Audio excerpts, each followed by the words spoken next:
सानीको रूपमा भलिन्टियर टिचरको पात्र निभाउनु हुँदैछ सञ्जीव राई। अब हाम्रो नाटक सुरु हुन लागेको छ। पहिलो दृश्य घरबाट, जहाँ आमा बाबु छोरा छोरीलाई सम्झाउँदै हुनुहुन्छ। राम्रो पढा है तिमीहरूलाई पढाएर ठुलो मान्छे बनाउने इच्छा छ है हाम्रो। त्यसैले राम्रो पढेर आउनु है, ज्ञानी हुनु, ठुलो मान्छे बन्नुपर्छ है। ल यसरी गनगनिएर आएको पढ्नु भनेर मात्र हुन्छ र? पढ्न कति साह्रो छ।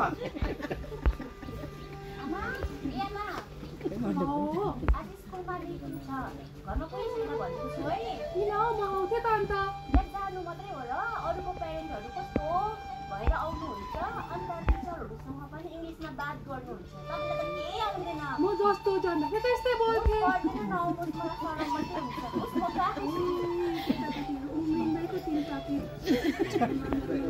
राम्रो स्कुल पढोस् भनेको छैन। नाचौँ हेरौँ पहिला।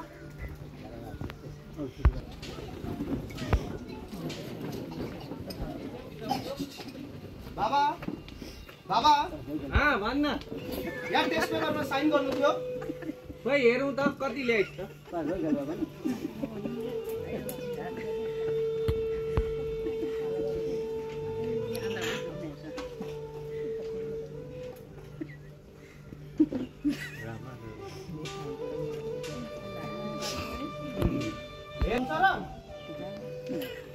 के गर्नु त? खै म आफै गरिदिन्छु। के गर्छस् तैँले? तपाईँलाई आउँदैन रहेछ। म आफै थ्याप्ची लगाइदिन्छु र म आफै थ्याप्ची लगाउनलाई केटाकेटी उम्रिँदैका तिन पाते है। कति नै ज्ञानी भयो भन्ने भन्दा भनेको त आमा बाउलाई नै हेप्ता रहेछ नि है सानी कि आमा। पहिला हामीले पढ्न पाइरहेछ। त्यस्तै थियो, पढ्न पाइएन। अहिले त हामीले त मोबाइल कसैलाई फोन लगाइदेऊ न भन्दा पनि अर्काकोमा गएर लगाइ माग्नुपर्छ। त्यही त सानी कि आमा। अस्ति ब्याङ्कमा फर्म भर्नु जाँदा बुढ्यौली भत्ताको पैसा निकाल्नु जाँदा पनि कसैलाई फर्म भरि माग्नको लागि कम्ती अप्ठ्यारो कहाँ होला, कोही रिसाउँछ कि भन्ने डर कम्ती अप्ठ्यारो कहाँ भएको थियो र? पहिलाको जमानामा पढे लेखे के काम हलो जोते खाएमा भन्ने चलन थियो र खेततिर काम गर्नै। हामी त त्यतिखेर खाने नै त्यही हो, पढेर कहाँ खान पाइन्थ्यो त्यो जमानामा। जमानै त्यस्तो थियो। त्यही त सानी कि आमा। पढेको भए त हाम्रो पनि जिन्दगी कहाँ पुग्थ्यो होला र? यस्तो दुःख गरिराख्नु पर्थेन होला नि। दोस्रो दृश्य यही वार्तालापमा भलिन्टियर टिचरको आगमन भएको। त्यही त हो सानी कि आमा। नमस्कार है दाजु बाउजू। नमस्कार नमस्कार।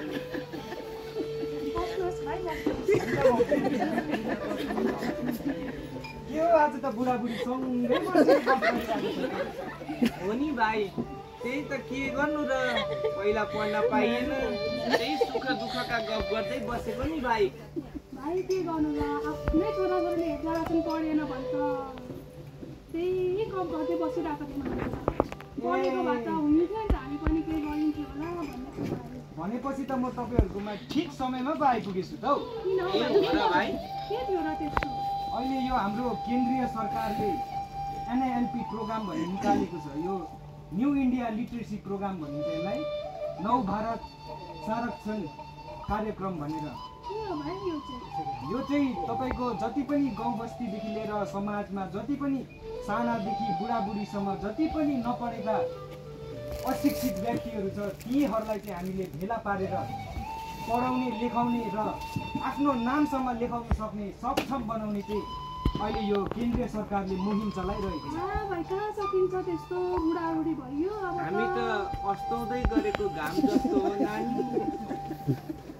अब अहिले यो उमेरमा पढेर पनि के गर्नु र हो भाइ?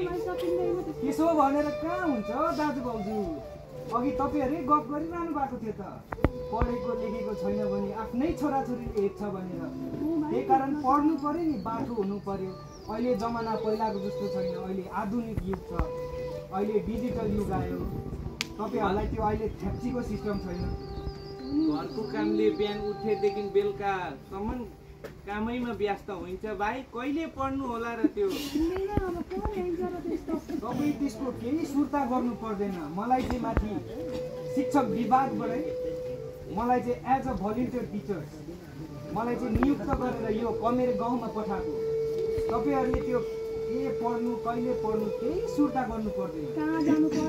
मैले यहाँ हाम्रो हालैको यहाँ हाम्रै गाउँको कमेर स्कुल थाहा छ नि तपाईँहरूलाई? ए हजुर, हाम्रा नानीहरू ती त पढ्छन्। उहाँको एचएम सर मैले सुदर्शन सरसँग अस्ति सल्लाह गरेर यस विषयमा छलफल गरेर उहाँले स्कुलको छत दिनुभएको छ पढाउनु ओढाउनु भनेर। उहाँ सुदर्शन सर त थाहा छ नि तपाईँलाई? ए हजुर हजुर, उहाँ कति साह्रै राम्रो मान्छे हुनुहुन्छ हजुर। पहिला कमेर स्कुल कस्तो थियो, अहिले आएर कमेर स्कुल कस्तो बनाउनु भएको छ थाहा छ नि तपाईँ? हजुर हजुर हजुर तपाईँहरू हजुर हजुर। अन्त अस्ति यो कुरामा मैले हाम्रो पञ्चायत सरसँग पनि छलफल गरेँ। उहाँकोबाट पनि एकदमै सकारात्मक प्रतिक्रिया आयो।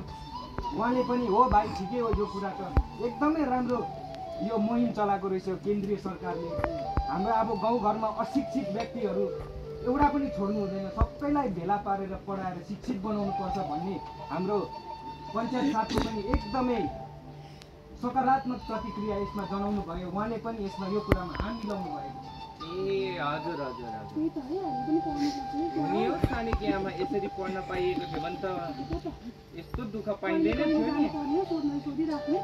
कहिले कहिले आउनुपर्छ खाली हप्तामा 2 दिन निकाल्नुहोस् तपाईँ, बुझ्नुभयो? खाली हप्तामा 2 दिन, जाने दिन चाहिँ अगाडि दिन चाहिँ काम हप्तामा 2 दिन बन्दोबस्त गर्नुहोस्। त्यो दिन चाहिँ जानै पर्ने भयो सानी कि आमा। म भन्छु तपाईँहरूलाई कहिले कहिले आउनु हो, हप्तामा खालि 2 दिन।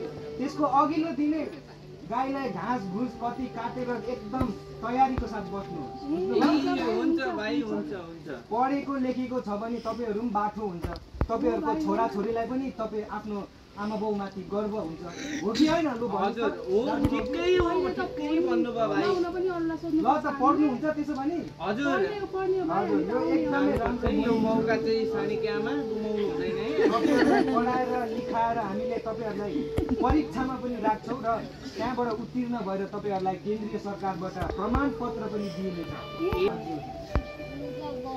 ल त्यसो भने तपाईँहरूको सहमति तपाईँहरूलाई बोलाउँछु नि ल कहिले अगाडि नै जानकारी दिए जाओस् है भाइ। हुन्छ, त्यसो भने म लाग्नु पर्यो। होइन भाउजू अहिले नखाऊ, म यसरी नै गाउँघरमा सबैलाई यही एनआइएलपीको बारेमा जानकारी दिँदै हिँडेको। जति पनि गाउँ बस्तीमा नपढेका अशिक्षित व्यक्तिहरूलाई भेला पार्दै यसरी जानकारी दिँदै हिँडेको। ल भाउजू कुनै दिन खाउला चिया पानी।